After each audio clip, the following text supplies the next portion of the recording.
A few hundred people were up bright and early this weekend for a 5K at the Mall of America.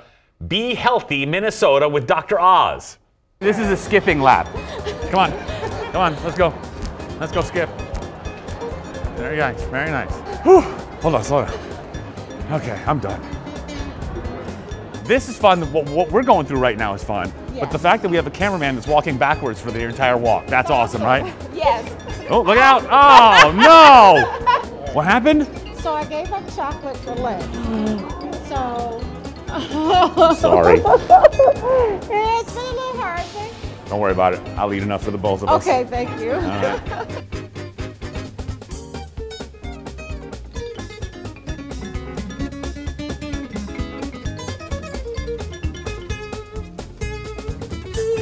So I've been hanging out in your general area all morning, and the most said sentence at the Mall of America is, "My wife loves you." Yes.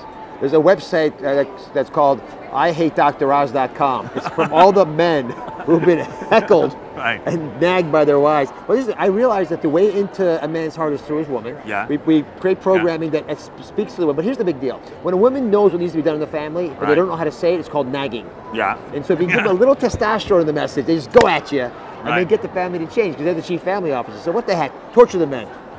Those characters. You got a point. Well, the thing is, my wife had a baby about 1.5 years ago. Congratulations. So thank you very much. It's a miracle. And I decided that, okay, now I need to live a long time.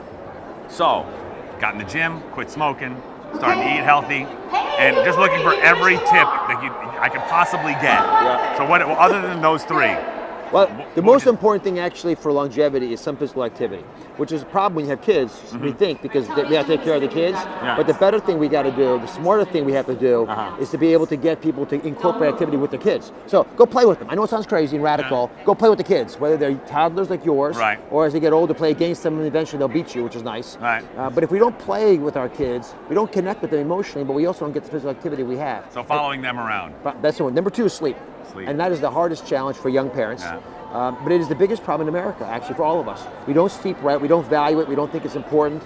And to do it right, you have 2 things you gotta do. One is sleep hygiene. Literally, you gotta turn the lights off about half an hour before you go to bed. You gotta make a cold room. You want about 68 degrees, no more. If you're fighting with your wife about the temperature of the room, whoever's colder, they win. Really? And if you really have to get cold, put socks on, because if your feet are warm, your body will get cold. You begin to hibernate at night. All right. Other thing you got to do is learn how to meditate. Have you done that yet? I do mindfulness meditation, yeah. Perfect. Yeah. That's how I fall asleep at night.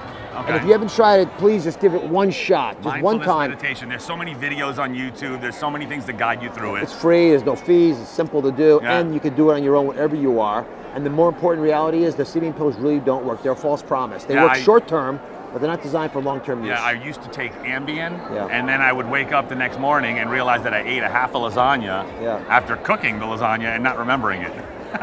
Dangerous. And depressing. Yeah, kind of. Well, thank you very much. God bless you. Enjoy the baby. Thank you.